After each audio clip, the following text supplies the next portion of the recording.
já foi anunciado, estaremos falando sobre os propósitos de Deus. É a lição número 2 da revista O Projeto Divino para cada ser humano.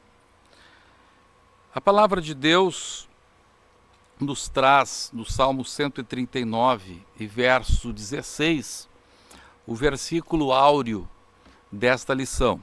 Os teus olhos me viram a substância ainda informe, e no teu livro foram escritos todos os meus dias, cada um deles escrito e determinado, quando nenhum deles havia ainda.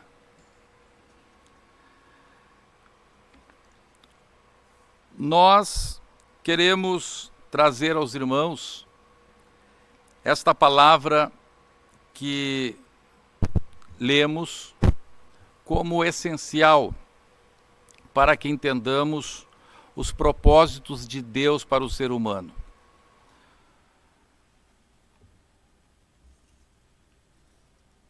Como saber o que Deus tem para nós? Será que tudo o que acontece conosco tem alguma participação humana? Ou isto é exclusivamente a ação divina sobre as nossas vidas? Então, este é o assunto que nós queremos trazer aos irmãos. E se alguém tem alguma pergunta, você pode transmitir pelo chat. Os irmãos estarão olhando o chat e assim que eles receberem as perguntas, eles vão estar encaminhando essas perguntas para mim pelo telefone aqui, de maneira então que os irmãos poderão terem as suas dúvidas respondidas já na própria aula. Então, se você tem dúvida, você faz a pergunta no chat, os irmãos vão mandar a sua pergunta para mim e eu respondo aqui. Muito bem. Esta lição começa com uma pergunta. A pergunta é: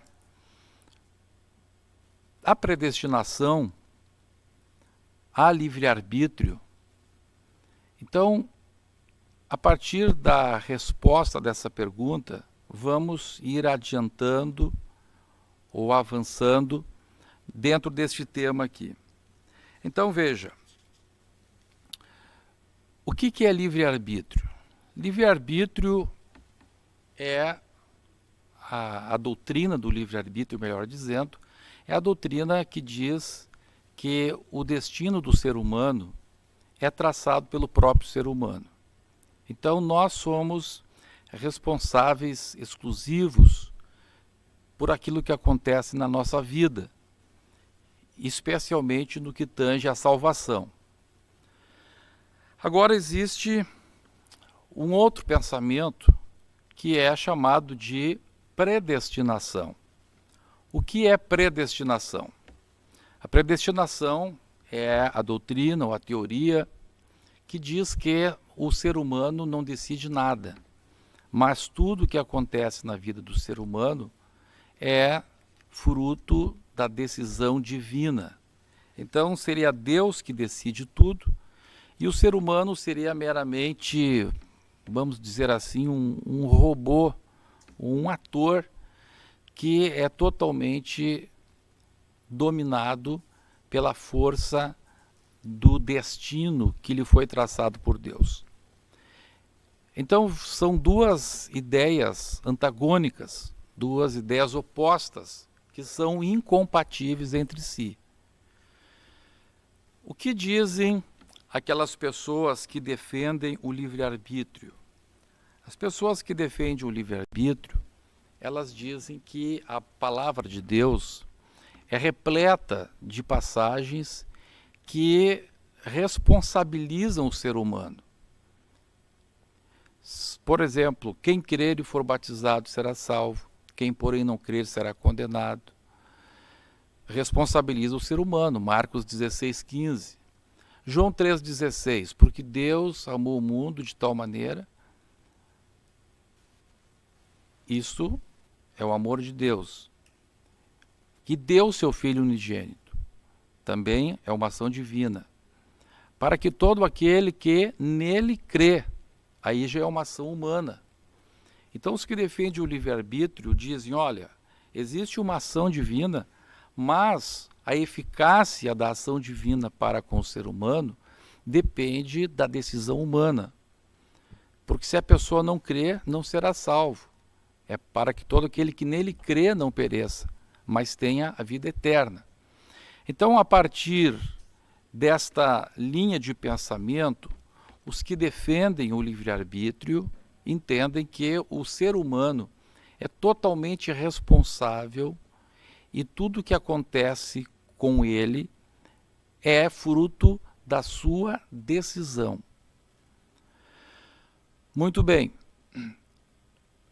Essas pessoas que defendem o livre-arbítrio, elas são chamadas de arminianas, ou os teólogos, não as pessoas, os teólogos que defendem essa ideia são chamados de arminianos ou arminianistas, porque o teólogo holandês Armínio foi o grande defensor desta ideia da existência do livre-arbítrio. Por outro lado, os que defendem a ideia da predestinação são chamados de calvinistas. Por quê? Porque o grande apologista, o grande defensor desta ideia de predestinação se chamava João Calvino.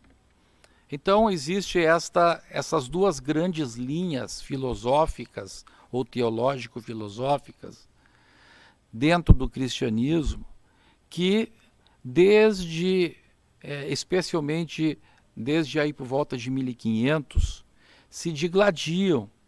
Desde a Reforma Protestante, elas estão agindo, estão discutindo, estão criando teses, estão escrevendo livros. São dois grupos de teólogos que, então, disputam esta questão do destino humano.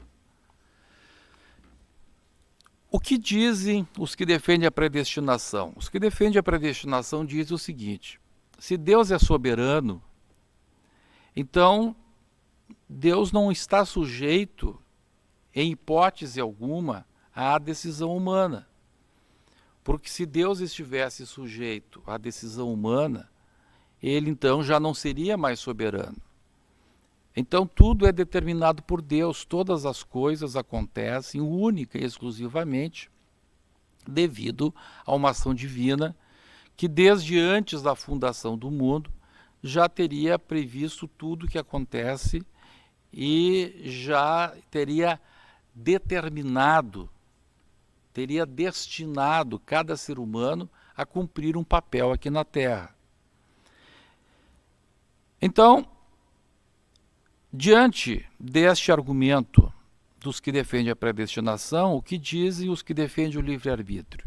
Eles dizem o seguinte: se isso é verdade, se é verdade que é Deus que faz tanto bem quanto mal, então não se justificaria tanto a condenação do ser humano quanto os galardões. Porque tanto os galardões quanto as condenações não seriam atribuídas à ação humana. Então, como que, se não é o homem que faz, mas simplesmente foi Deus que fez através dele tanto bem quanto mal, porque essa pessoa já estava predestinado ou ao bem ou ao mal, então como que essa pessoa vai receber um galardão? O galardão seria de Deus. Como essa pessoa vai receber a condenação? Então Deus seria o condenável, porque ele seria o autor do mal. Então, essas duas linhas teológicas, elas têm argumentos que aparentemente são fortes, são bíblicos, e cada uma delas, então, se firma naqueles argumentos que entende ser o mais correto. E uma exclui a outra, ou seja, não passa pela mente de um que o outro possa estar certo. Então as pessoas eles criam um preconceito e buscam argumentos na Bíblia não mais para descobrir a verdade, e sim para justificar aquilo que pensam. Então é muito comum a pessoa se definir, eu sou calvinista. E aí, a partir do momento que ele diz eu sou calvinista, ele fecha os olhos, ele fecha os ouvidos para qualquer outra ideia, qualquer outro pensamento que a Bíblia possa manifestar. Porque agora ele não quer mais conhecer a verdade. Ele simplesmente quer defender aquele conceito que ele já adotou, como uma pessoa que adota um time de futebol, por exemplo, que adota uma facção política, por exemplo, e ele já não consegue mais pensar, mas simplesmente consegue defender aquilo que pensa, sem abrir qualquer possibilidade de que o outro possa estar correto. Agora, o que a palavra de Deus nos fala quando a gente avalia sem se definir como arminiano e nem como calvinista? É claro que a palavra de Deus aponta algumas hipóteses em que Deus determina algumas coisas, em que há coisas que, independentemente daquilo que o homem queira, Deus já determinou alguma coisa. Há ocasiões em que a Bíblia diz que isso ocorre. Mas também nós não podemos ser cegos e dizer que tudo é assim, não. Em muitas oportunidades, em muitas ocasiões, a palavra de Deus nos mostra que as coisas ocorrem a partir da decisão humana. Então, há coisas em que Deus estabelece o seu propósito, Deus estabelece como soberano que é, ele estabelece algo que acontecerá independentemente da vontade humana. Mas há ocasiões também que a Bíblia mostra, e são muitas essas ocasiões, em que Deus condiciona a sua ação, tanto para o bem quanto para o mal, Deus condiciona a ação humana. Então veja, Deus, como sendo soberano, ele pode fazer o que ele quiser. Isto é soberania. Soberania de Deus não significa que Deus tem que fazer, o que ele quer. Não, soberania é que Deus pode fazer o que ele quer. E se ele quiser abrir mão de alguma coisa que ele entende por melhor e permitir que o ser humano faça o pior, mais ao pior que o ser humano faz, ele vai atribuir então uma condenação, um juízo, Deus pode. Porque ao eu dizer que Deus não pode abrir mão da sua vontade, isto é um paradoxo em si mesmo. Eu nunca posso dizer que Deus não pode. Se eu creio que Deus é soberano, eu não posso dizer que Deus não pode. Aleluia. Glória a Deus. Então, nós vamos chegar num terceiro ponto, numa terceira tese, numa terceira linha, que é a que nós expomos aqui. Então, nós trazemos aqui a doutrina tripartite do destino humano. Por que tripartite? Tripartite é alguma coisa que tem 3 partes. Então, aqui nós estamos mostrando pela palavra de Deus, na lição número 2, que a Bíblia tanto admite que haja a predestinação em alguns casos, como a Bíblia também fala no livre-arbítrio em muitos casos. E existe uma coisa que nós chamamos aqui de uma mescla, de uma mistura entre predestinação e livre-arbítrio, que nós chamamos de pré-formação. Chamamos isso de pré-formação. E quando nós vamos ler a Bíblia, e nós vamos estudar este assunto no decorrer das lições, nós vamos ver que a Bíblia é repleta desta ideia, desta revelação de Deus para com os homens, a pré-formação. O que é pré-formação? Vamos ler de novo o Salmo 139, verso 16, mas nós vamos ler até o verso 18. O que diz o Salmo 139, versos 16 até o 18? Você pode acompanhar. Diz assim: os teus olhos me viram a substância ainda informe, e no teu livro foram escritos todos os meus dias, cada um deles escrito e determinado, quando nenhum deles havia ainda. Que preciosos para mim, ó Deus, são os teus pensamentos, e como é grande a soma deles. Se os contasse, excedem os grãos de areia. Contaria, sem jamais chegar ao fim. Então veja, a palavra de Deus está nos trazendo algumas revelações importantes aqui. Primeiro, eu quero trazer o que a Bíblia fala sobre o momento em que Deus já nos conheceu, em que Deus já nos viu como um sujeito passivo para o exercício da vontade divina sobre nós. Diz a Bíblia Sagrada: os teus olhos me viram a substância ainda informe. Esta expressão, substância ainda informe, ela é traduzida do hebraico golem. O que é golem em hebraico? Significa enrolar, vem de galam, que é enrolar, dobrar, como se fosse então um embrulho, um pequeno embrulhozinho. Imagine, você pega papel, faz isso aqui, e diz então que esse embrulhozinho dobrado, quando você era esse embrulhozinho, né? Então ele não tem forma nenhuma. Quando você era esse pequeno embrulho, diz a palavra de Deus que Deus já te olhava, já me olhava como um ser humano. Então, este pequeno embrulho, ele existe até o 5º dia útil, ou melhor, até o 5º dia de concepção. Depois da concepção, não é? Até o 5º dia de concepção,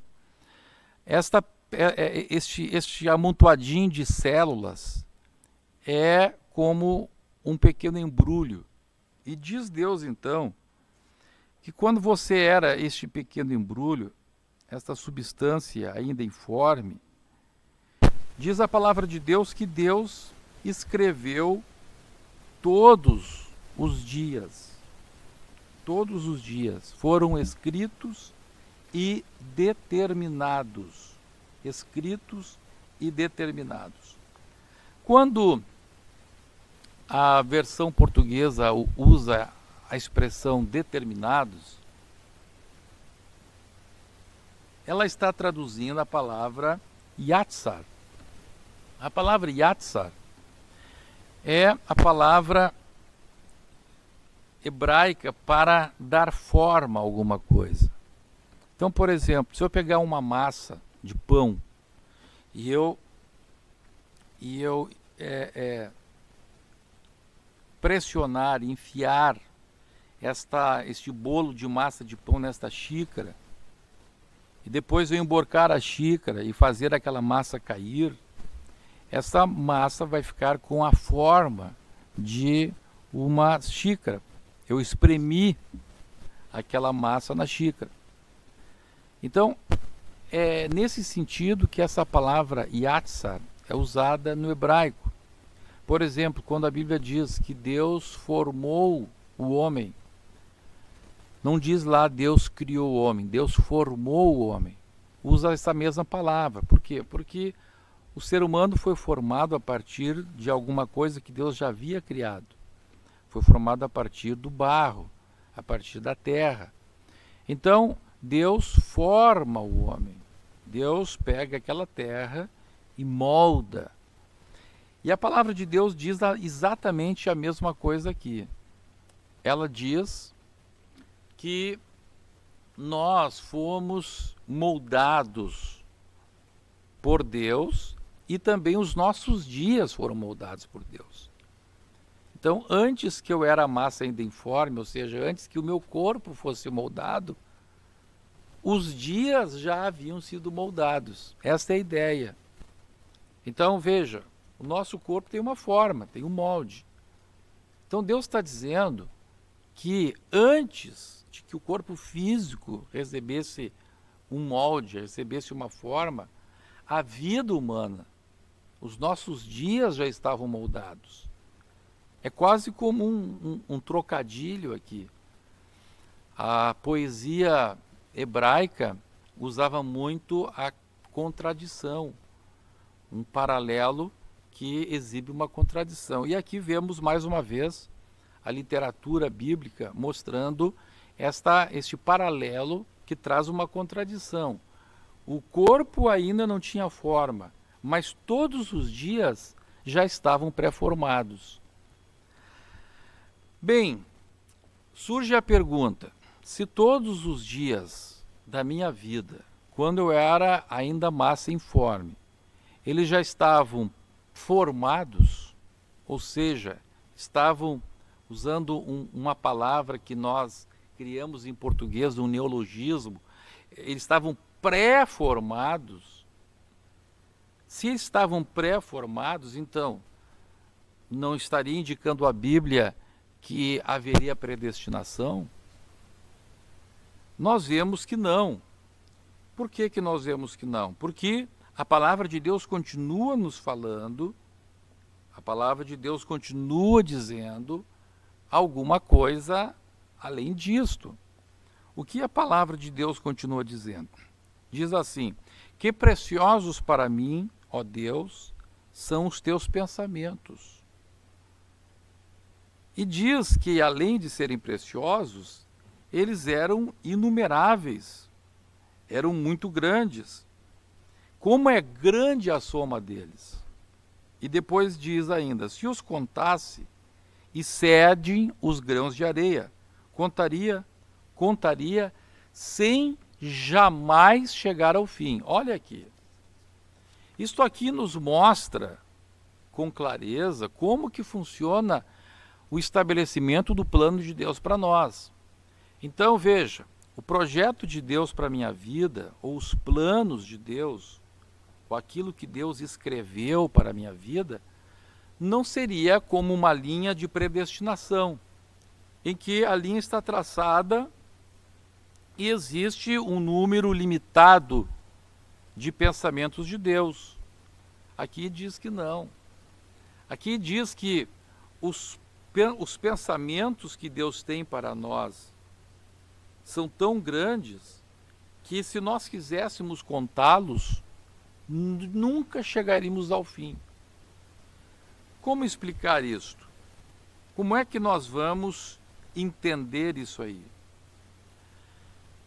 A primeira resposta, ou melhor, o primeiro vislumbre para essa resposta, nós podemos encontrar, e nós elegemos aqui para trazer um texto bíblico, que está lá em 1 Samuel capítulo 23, versículos 9 a 13. Então vamos ler 1 Samuel 23, 9 a 13. Diz assim: sabedor, porém, Davi, de que Saul maquinava o mal contra ele, disse a Abiatar, sacerdote: traze aqui a estola sacerdotal. Orou Davi: ó Senhor, Deus de Israel, teu servo ouviu que Saul de fato procura vir a Keila para destruir a cidade por causa de mim. Entregar-me-ão os homens de Keila nas mãos dele? Descerá Saul como teu servo ouviu? Ah, Senhor Deus de Israel, faze-o saber ao teu servo. E disse o Senhor: descerá. Perguntou-lhe Davi: entregar-me-ão os homens de Keila a mim e aos meus servos nas mãos de Saul? Respondeu o Senhor: entregarão. Então se dispôs Davi com os seus homens, uns 600, saíram de Keila e se foram sem o rumo certo. Sendo anunciado a Saul que Davi fugira de Keila, cessou de persegui-lo. Veja, essa passagem aqui é muito interessante. A palavra de Deus diz que Davi consultou a Deus a respeito do futuro. Então, Davi queria saber o futuro. Chamou Abiatar, o sacerdote, e por meio de Abiatar consultou a Deus e lhe perguntou: Senhor, eu quero saber duas coisas de ti. Primeira coisa, eu quero saber se Saul vai descer ou não vai descer a Keila, a cidade onde eu estou. Saul quer me matar e eu quero saber se ele vai chegar até aqui ou não. Deus lhe disse: Saul vai descer. Ele vai descer. Muito bem, Senhor. Se Saul vai descer, então eu quero saber se os homens dessa cidade vão me entregar nas mãos de Saul ou não. E Deus disse: os homens vão te entregar nas mãos de Saul. Diz a Bíblia, então, que Davi deixou Keila e, moto contínuo, o Saul deixou de perseguir a Davi. Davi deixou Keila e Saul deixou de perseguir. Pergunta: Deus mentiu? Deus havia dito: Saul descerá a Keila. Deus havia dito: os homens de Keila vão te entregar nas mãos de Saul. Diz a palavra que Saul não desceu a Keila e os homens de Keila, por sua vez, não entregaram Davi para Saul. Deus mentiu? A palavra de Deus falhou? Evidentemente que não. O que é que nos mostra a palavra de Deus aqui? A palavra de Deus nos mostra que se Davi ficasse em Keila, Deus já tinha pré-formado um plano para ele. Mas a partir do momento que Davi saiu de Keila, Deus também tinha outro plano pré-formado para ele. Então veja, se Davi ficasse em Keila, mesmo que Davi oferecesse dinheiro, mesmo que Davi oferecesse bens, mesmo que Davi oferecesse suas mulheres, mesmo que Davi prometesse apoio militar para os homens de Keila, mesmo que Davi fizesse qualquer coisa, já havia um plano pré-formado por Deus. Davi seria entregue na mão de Saul, já estava escrito e pré-formado. É isso que a palavra de Deus está nos mostrando. Por esta razão, então, vemos que os planos de Deus para as nossas vidas são incontáveis. Nós os contaríamos e jamais chegaríamos ao fim. Por quê? Porque para cada decisão relevante, espiritualmente relevante que nós tomamos, existe um plano pré-formado por Deus para aquilo. Então veja, imagine quantas decisões nós tomamos a cada dia que são espiritualmente relevantes. Muitas. 10, 15, 20. Agora veja, para cada decisão dessas que você tomar, você vai escolher uma, duas ou três opções. Agora, imagine só, se numa decisão que você vai tomar, você tem três opções. Para cada uma das opções que você adotar, que você tomar, para cada uma delas haverá um projeto de Deus. Agora veja, aí você toma uma dessas opções e você começa então um projeto de Deus. Logo adiante vai ter outra encruzilhada. E mais uma vez você vai poder tomar uma, duas, três, quatro, cinco opções.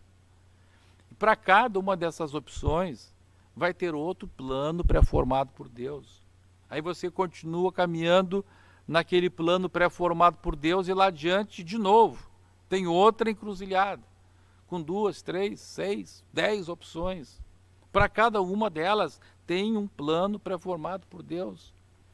Vai multiplicando tudo isso. É mais do que uma progressão geométrica. Então, a palavra de Deus está nos mostrando aqui que, por este motivo, entendemos que é por esse motivo, que o salmista diz então no Salmo 139, verso 18, que os planos de Deus são incontáveis. Não dá para se contar. Eu creio que todos entenderam até aqui. Bem, se você não entendeu, já disse, você pode perguntar no chat e os irmãos vão encaminhar então a sua pergunta do chat para mim e eu poderei responder a sua pergunta.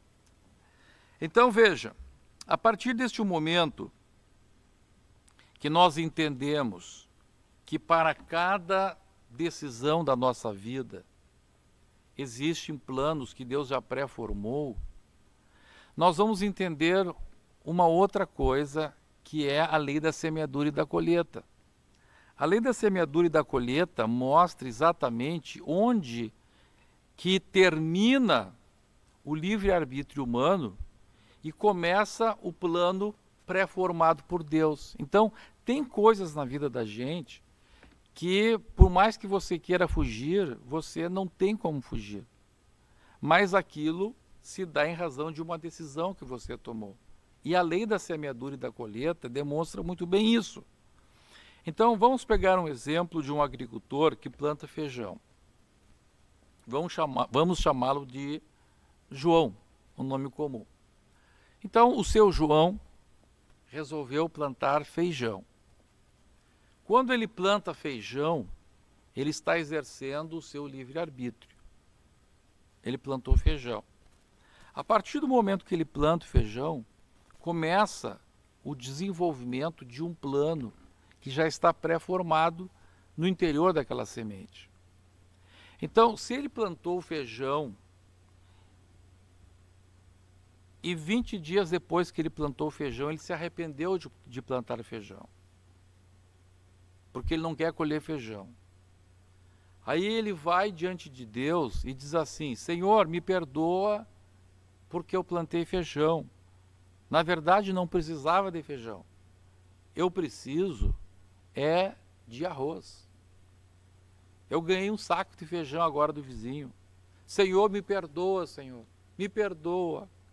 Jesus, me perdoa. Eu plantei feijão. Eu preciso de arroz. Senhor, me perdoa. Ele pode pedir perdão. Né? Se plantar feijão fosse uma coisa errada, fosse um crime, ele até podia pedir perdão. Mas ele não vai colher arroz. Ele não vai colher arroz. Embora ele tenha pedido perdão por ter plantado feijão, a partir do momento da sua ação, houve a emanação de um plano que já estava pré-formado no interior daquela semente. Então, é exatamente isso que Deus revelou para Davi lá em Keila. Olha, Davi, se tu ficares aí, tu tens a possibilidade de decidir, ficar ou não ficar. Mas se tu ficares, o restante já está pré-formado. Se tu ficares, tu vais ser entregue para Saul.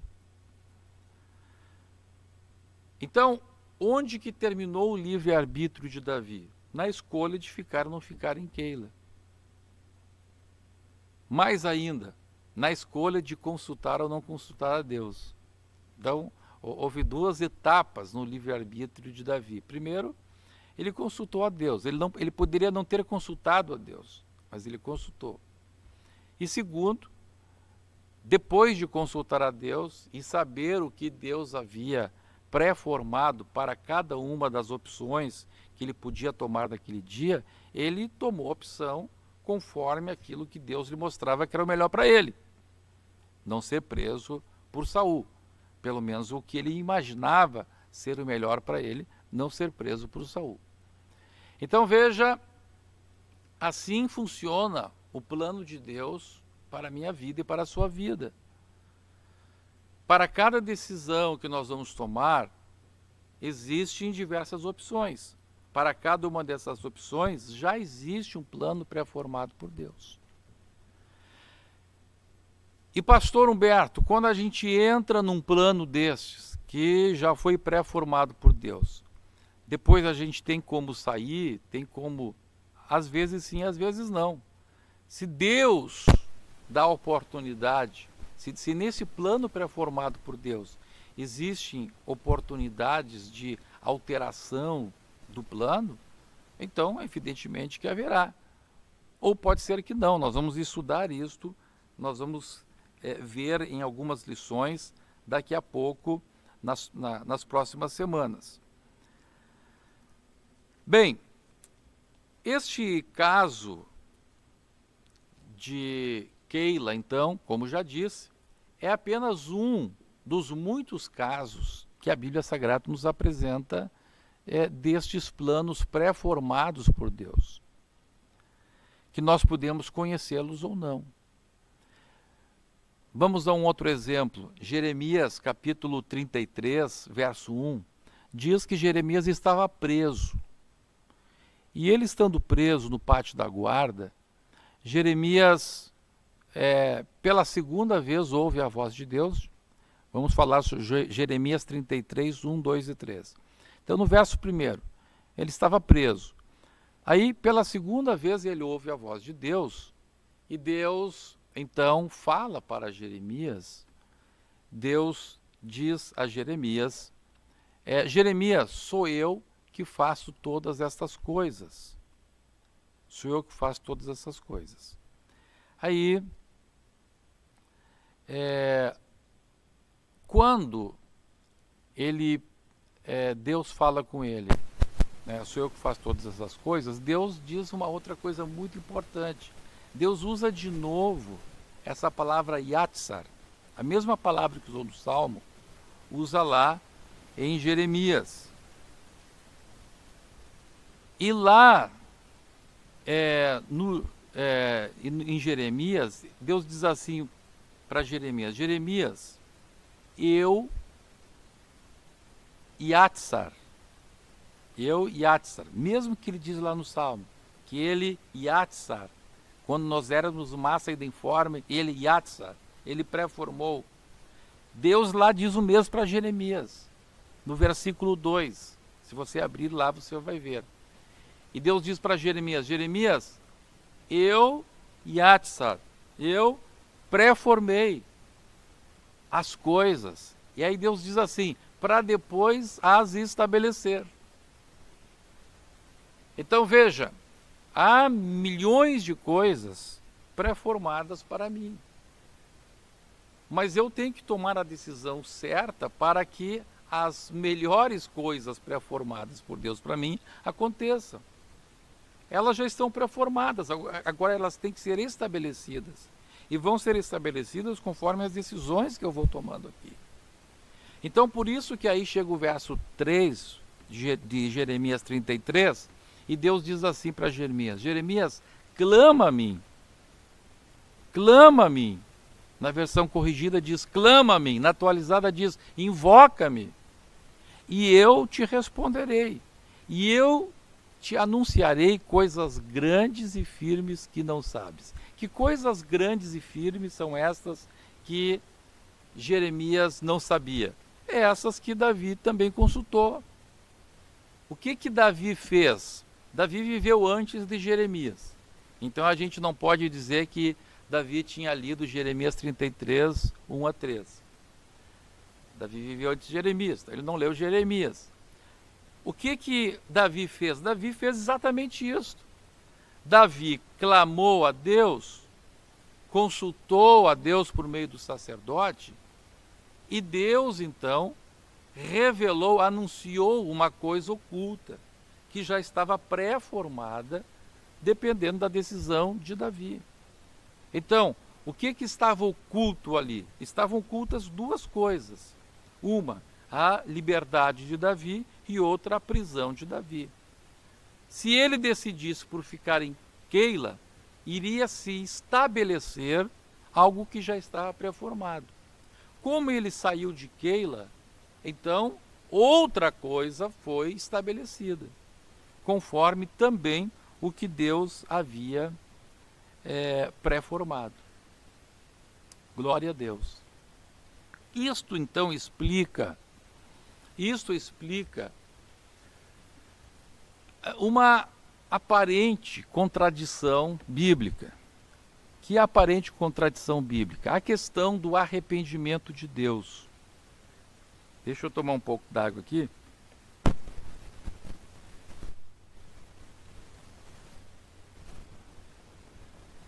A palavra de Deus diz que Deus não se arrepende. Então vamos ler algumas passagens bíblicas que diz que Deus não se arrepende. Vamos ler Números 23, 19. Deus não é homem para que minta, nem filho de homem para que se arrependa. Porventura, tendo ele prometido, não o fará, ou tendo falado, não o cumprirá? Isso está em Números 23, 19. Na mesma linha, a Bíblia diz em 1 Samuel 15, 29, diz assim: a glória de Israel não mente, nem se arrepende, porquanto não é homem para que se arrependa. Já Tiago, capítulo 1, verso 17, diz assim: toda boa dádiva e todo dom perfeito são lá do alto, descendo do Pai das luzes, em quem não pode existir variação ou sombra de mudança. Então veja, nas duas passagens que lemos diz que Deus não se arrepende. E na passagem de Tiago diz que Deus não muda, não varia. Não há sequer sombra de mudança. Muito bem, mas como é então que em muitas passagens bíblicas, Gênesis capítulo 6, quando diz que Deus se arrependeu de ter formado o homem, Êxodo 32, 14, 1 Samuel 15, 35, 2 Samuel 24, 16, 1 Crônicas 21, 15, Amós 7, 3, Jonas 3, 10. A Bíblia diz que Deus se arrependeu lá na questão de Nínive, Deus se arrependeu de ter escolhido Saul, Deus se arrependeu de ter formado o homem. Como é então? Há contradição na Bíblia? Como é que a Bíblia diz uma hora diz uma coisa e na outra hora diz outra coisa? Então veja, o que nós temos que entender?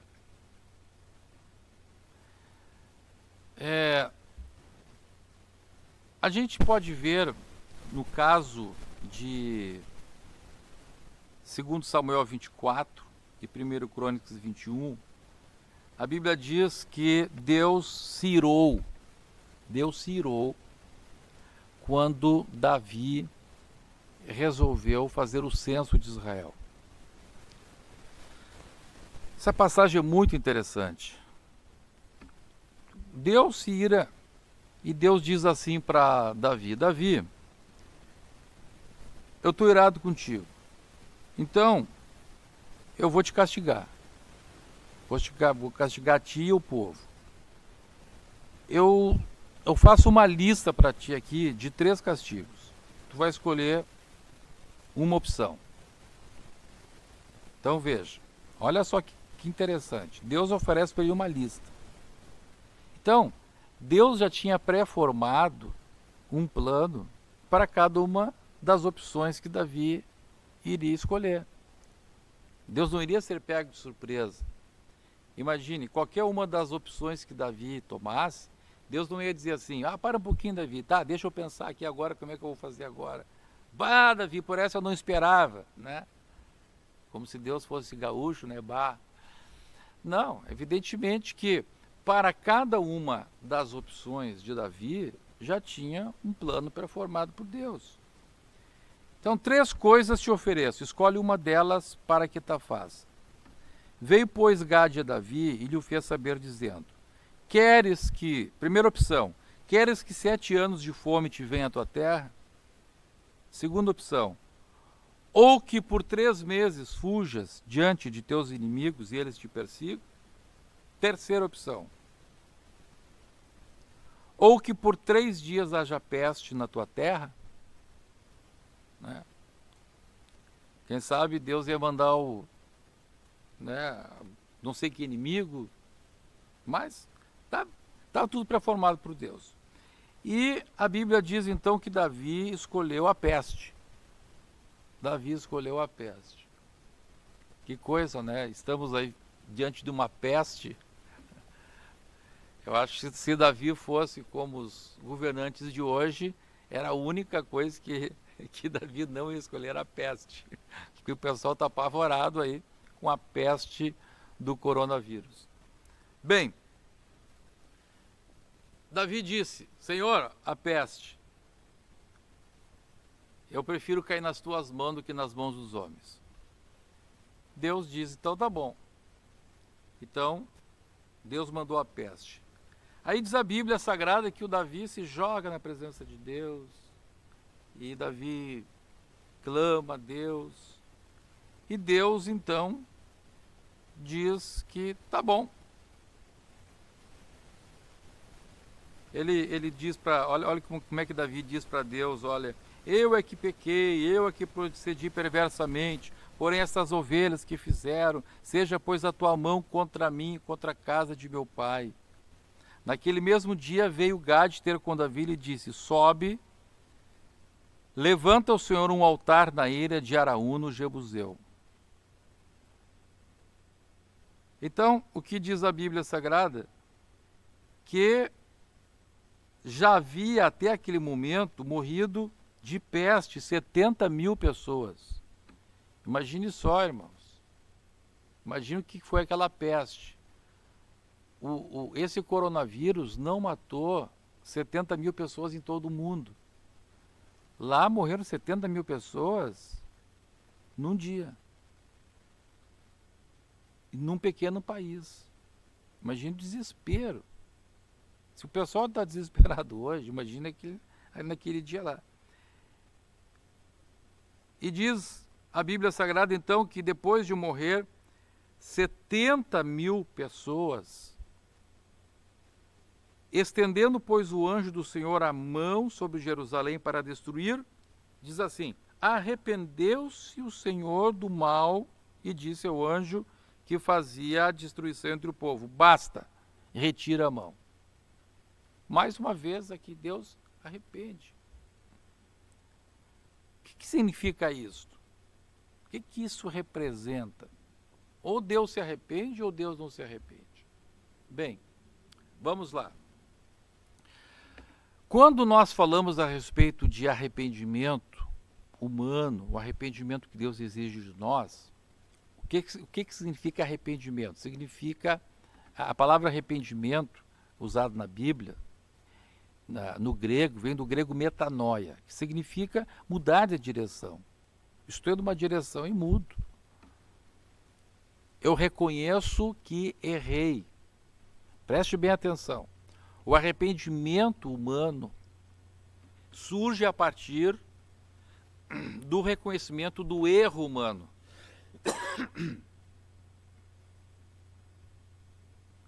A partir do reconhecimento do erro humano, o homem então muda de direção.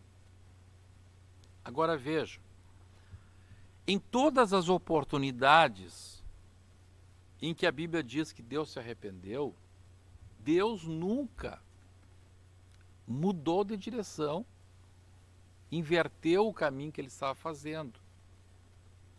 Então veja, se o arrependimento humano fosse semelhante ao arrependimento divino, quando Deus ali diz que se arrependeu, ele então teria ressuscitado os 70 mil homens que ele tinha matado. Se Deus reconhecesse que aquilo era errado, então ele iria restaurar o seu erro, reparar o seu erro. A Bíblia Sagrada diz que lá no Antigo Testamento, quando alguém se arrependia do furto, por exemplo, ele tinha que retribuir 4 vezes mais. Por isso que Zaqueu diz: Senhor, se alguém tem defraudado, eu restituo 4 vezes mais. Porque arrependimento é isso. Eu reconheço o meu erro e busco restaurar-me, busco reparar o erro. Mas Deus, quando se arrepende, o arrependimento divino a que a Bíblia se refere, não é que Deus reconhece que errou. Então, nesse sentido de arrependimento, Deus nunca se arrepende. Deus jamais se arrepende, porque Deus não erra. Deus não erra, Deus nunca erra. Então, o que significa o arrependimento divino? Se Deus não erra, se não há mudança e não há variação em Deus, por que eu me arrependo? Eu me arrependo porque eu sou um homem mau e de repente eu quero virar um homem bom. Então houve uma mudança em mim. Mas se Deus não muda, então o que é o arrependimento divino? Como é que Deus deixa de fazer uma coisa e passa a fazer outra e isso não significa mudança? Por que não significa mudança? Por que quando Deus diz para Nínive, eu vou te destruir, e depois Deus diz, me arrependi e não vou mais te destruir? Por que isso não significa mudança da parte de Deus? Por qual razão? Porque Deus não mudou. Mas como, pastor Beck, Deus não mudou se ele mudou? Não, ele não mudou. A questão, a doutrina da pré-formação mostra que Deus não muda. Simplesmente, lá atrás, Deus havia pré-formado tanto um quanto o outro. Não houve mudança nenhuma. Deus simplesmente pegou uma coisa que já existia, aquilo já estava pré-formado. E Deus pega uma outra coisa que também já existia. Então não existe mudança em Deus. As duas coisas já existiam. Então, vamos ver aqui.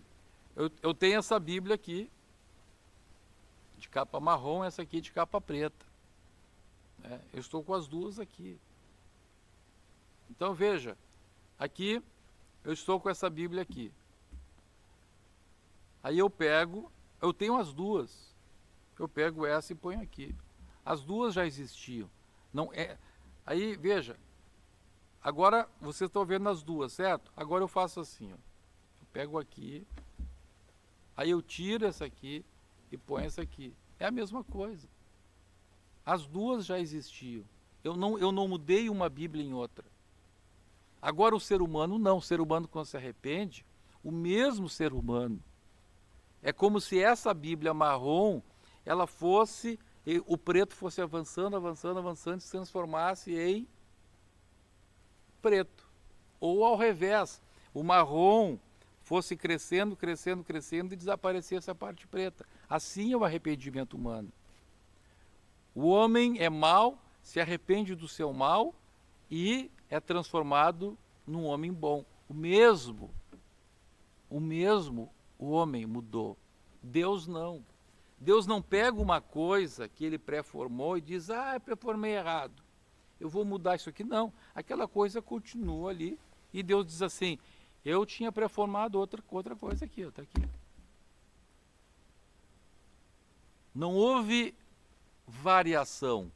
Simplesmente Deus abandonou alguma coisa que ele tinha pré-formado e pegou outra que ele já tinha pré-formado também. Conseguimos entender? Então, no caso do Davi, tanto a ser perseguido pelos inimigos, ou a fome de 7 anos, ou a praga, tudo já estava perfumado por Deus. E a Bíblia aqui mostra ainda que tinha uma quarta, quem sabe tinha uma quinta, uma sexta, uma sétima, uma oitava possibilidade, que Deus também tinha, como se diz, guardado aqui na manga. Tudo já estava performado por Deus. Tanto a peste que se estenderia, Deus falou para ele, olha, tu vai ter 3 dias de peste. Então, diz a Bíblia Sagrada, que quando a peste chegou no final do primeiro dia, Deus mostrou que ele tinha ainda um outro plano, que era o plano de haver peste só um dia. E Deus simplesmente disse, ó, vamos parar por aqui, vamos ter este outro projeto aqui. Então veja, nós vamos ver na Bíblia, conforme a gente vai avançando, que são inúmeras vezes em que isto acontece. Quando Deus diz que se arrependeu de fazer o ser humano, não é o arrependimento humano, porque se fosse o arrependimento humano, se a expressão arrependimento de Deus tivesse o mesmo significado de arrependimento humano, e Deus, ao se arrepender de ter feito o ser humano, reconhecesse que tinha errado, o que Deus teria que fazer? Teria que destruir o ser humano. Então, sempre que a Bíblia diz, e Deus se arrependeu de uma coisa, não é que ele reconheceu que errou, mas simplesmente que ele está mudando o projeto. E foi o que aconteceu em todas as oportunidades. Quando Deus se arrependeu de ter escolhido Saul, o que diz a Bíblia que Deus fez? Deus simplesmente puxou o outro projeto, que era o de Davi. E esse projeto de Davi já estava escrito antes da fundação do mundo,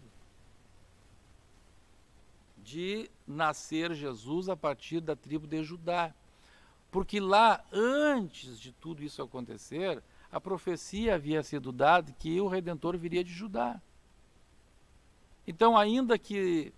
Vamos supor que Saul não errasse. Vamos supor que Saul fosse fiel a Deus, passasse o trono para Jonatas. Em algum ponto da história, a tribo de Judá ia aparecer. Iria nascer o Senhor Jesus da tribo de Judá, já estava profetizado. A dinastia do rei tinha que ser da tribo de Judá, e Saul não era de Judá, Saul era da tribo de Benjamim. Então veja, Deus não disse assim, mas que mancada eu dei, como é que eu não me dei conta de escolher esse grandalhão, esse Saul aí. Aí Deus olha para o Espírito Santo e diz assim, mas que coisa. Não, irmãos, é totalmente diverso do entendimento, do significado da palavra arrependimento para o ser humano. Deus simplesmente agarra alguma coisa que ele já tinha pré-formado e põe em ação a partir da decisão de Saul. Deus disse, Saul, tu está rejeitado, eu agora vou me prover de um homem para reinar Israel. E Deus puxou outro plano, já está pré-formado, está aqui. Glória a Deus. Amém? Que Deus nos abençoe, que nós possamos ser como Jeremias, que possamos escutar a voz de Deus. A Bíblia diz que o Jeremias estava no cárcere, e Deus disse para ele, fica tranquilo, sou eu que faço todas estas coisas. Glória a Deus, sou eu que faço todas estas coisas. Neste momento tu está aí no cárcere, clama a mim. Eu vou te revelar as coisas que eu já pré-formei e quero estabelecer na tua vida. Então hoje, quem sabe muitos irmãos estão aí no cárcere, né? Tem até um prefeito de uma cidade aqui no Rio Grande do Sul que absurdamente uma coisa totalmente ilegal e inconstitucional. Ele proibiu as pessoas com mais de 60 anos de sair na rua, né? Coitadas das pessoas de mais de 60 anos estão presas, são prisioneiros domiciliares. Imagine ele, prefeito. Isso é um absurdo. Mas, veja, então, quem sabe lá está o irmãozinho no cárcere lá, na casa dele, não pode sair de casa. Deus está olhando para ti e Ele está dizendo assim, olha, eu faço todas essas coisas. Não pense aí que esse vírus aí está fora do meu controle, não. Isso aí, em razão das ações da humanidade, a Bíblia diz que a ira de Deus virá sobre a humanidade. Por mais que alguém possa achar absurdo, isso é resultado da ira de Deus. A peste é resultado da ira de Deus. Em razão, em virtude das ações do ser humano. Então, Deus está com as suas mãos estendidas sobre nós. Deus está com as suas mãos estendidas sobre você. Vou pedir licença aqui, olha, porque tem uma abelha ali que, né, está perigando levar uma ferroada. Bem, então Deus está, até essa abelhinha aqui, Deus estava no controle dela, voou, foi embora. Glória a Deus. Deus tem tudo sob controle. Graças a Deus que não estava pré-formada essa ferroada aqui, né?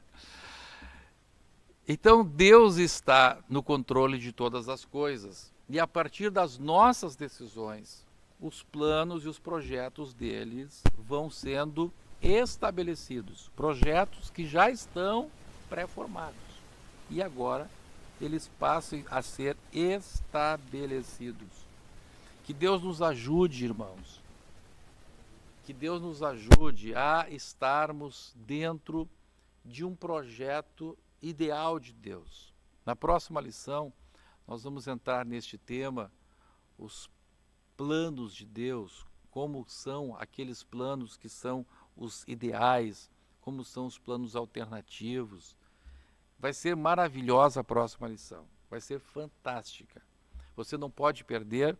E mais do que não perder, você deve chamar outras pessoas para estarem junto com você, os outros membros da família. Olha, vem aqui, vamos saber como é que funciona esse negócio do plano de Deus, do destino de Deus para o ser humano. Vamos estudar juntos. E eu lhe aconselho, então, a ler antecipadamente a lição número 3, para que na próxima lição você, então, já esteja, antes mesmo de ser ministrada a aula, mais inteirado do assunto.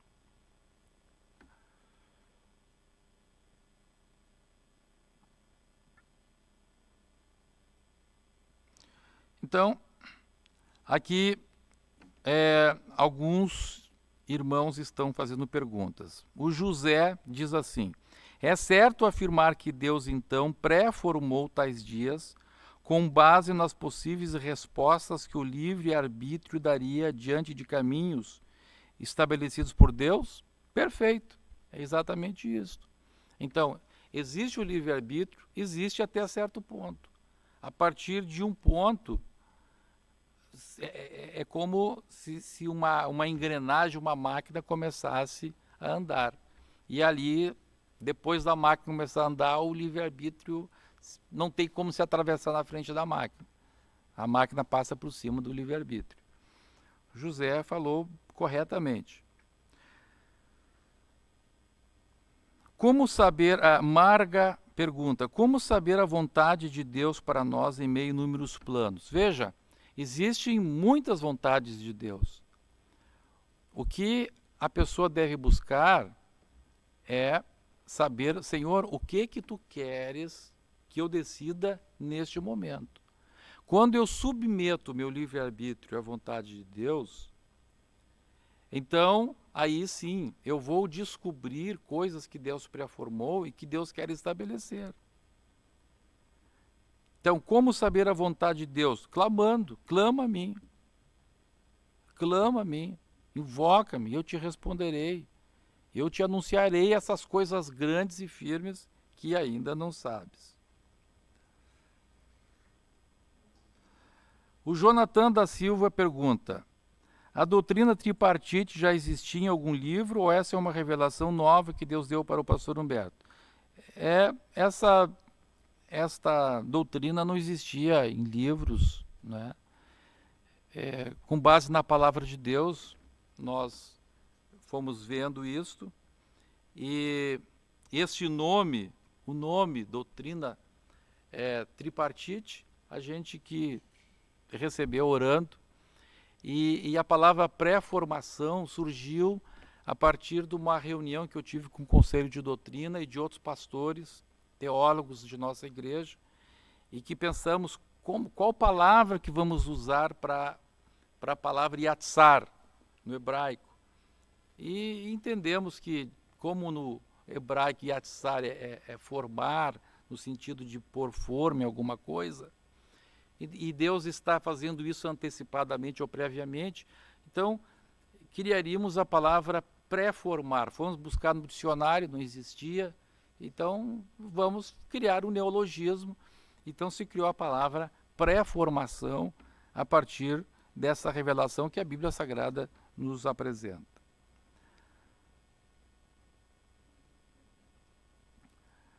Arlan Machado pergunta: o Senhor, por sua misericórdia, quando nos arrependemos, não nos guarda das consequências más dessas escolhas? Olha, depende do plano que Deus pré-formou para aquela decisão passada. Vamos a um exemplo. Quando Deus disse para o povo de Israel, nós vamos estudar isso numa lição posterior, mas só uma palhinha aqui. Quando Deus diz para o povo de Israel que eles iriam morrer no deserto, todos aqueles com mais de 20 anos iriam morrer no deserto, iriam andar 40 anos no deserto, diz a Bíblia que eles se arrependeram, se humilharam e disseram: Senhor, nós vamos te obedecer, nós vamos subir um monte, nós vamos invadir a terra prometida. Só que o projeto de Deus já estava estabelecido. Aquele novo plano alternativo já estava estabelecido e não teve mais volta para eles. Então há às vezes que dentro do próprio plano pré-formado por Deus existem opções de arrependimento, de mudança, mas há vezes que não.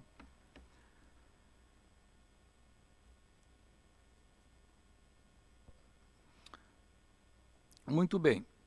Aqui